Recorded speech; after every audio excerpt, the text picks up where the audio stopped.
So just like you and me and everybody else, we're all struggling with a bit of digital fatigue, especially since lockdown, aren't we? It's not something that a lot of us talk about until we snap, but the mental exhaustion that is spending too much time on digital devices is very real. The negative impacts as well still being measured, not just for individuals, but also businesses.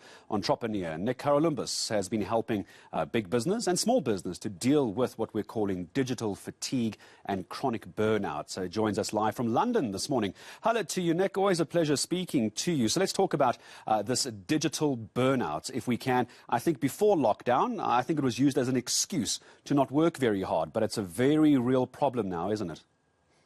Yeah, absolutely. It's as an entrepreneur, it's something I've been dealing with for many, many years. It's why I am bald. No kidding.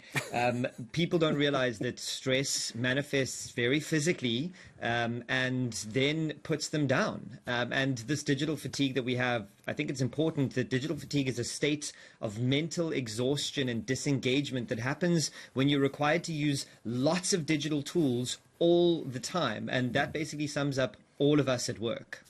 It is, and as far as talking about hair is concerned, it's why I'm going grayer. That's my excuse as well. The problem is, though, there seems to be something of a boundary breakdown between businesses and individuals, in this case their staff, because a lot of us have been working from home in normal sectors, not even media or being an entrepreneur, like an accountant, for example, could be put under a lot more pressure because we're all digitally switched on, we're expected to be switched on all the time, even after work hours. We never get a break, do we? Yeah, and even more so with the pandemic, studies have shown that in the US, the UK, Canada, and Australia, the average workday has increased by 2.5 hours. So not only are we always working when we're at work, but now work is home because we have been forced to work at home, most of us. And this is something we haven't adapted to properly. And I think there's a difference between working from home and working at home. Most of us have been forced to work at home just accidentally. We don't have comfortable desks. We don't know how to separate church and state. We just work all the time, and that leads to this never-ending screen time, stress time, and always on nature of what we do, coupled with the need to make more money, clients always trying to push us a bit further, and us never wanting to say no. It just means that our brains never get to switch off. So how do we do that? How do we start saying no to our bosses? There's the scary question.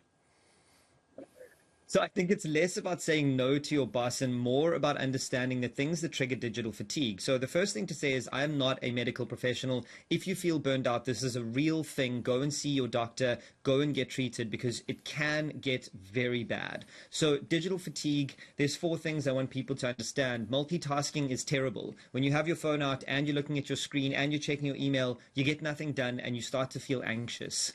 Then we all do this thing called doom scrolling. We look for the bad news because the bad news keeps us engaged and angry. And then we multitask more because we feel like we're doom scrolling. And then we don't sleep properly because the screens that we look at all the time lower our melatonin levels, which help us sleep. So when you're looking at your phone trying to sleep at night, you're doing yourself a disservice. So those 4 things you need to stop doing. No more multitasking, no doom scrolling. Take your phone out of your bedroom and try and get some better sleep.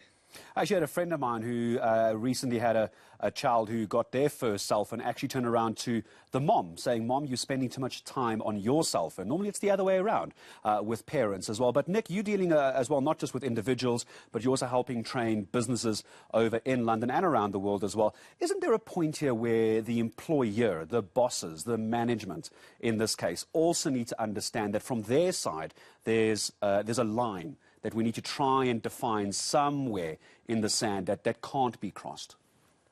Definitely. And so the keynote that I present, and I'm working with businesses to help them understand that pushing people to the state of burnout actually does your business a long-term disservice in terms of staff retention and profits. What you're trying to do is get your team to be well-rested, well-exercised, and enjoy their work so that they can do their best work. We don't do our best work when we've had 3 hours of sleep, when the clients have pushed us to the brink of exhaustion on a Sunday evening. We do our best work and our most profitable work when we let our teams go to sleep, get some exercise, engage with each other in fun ways, and then choose to do their best work in their best hours.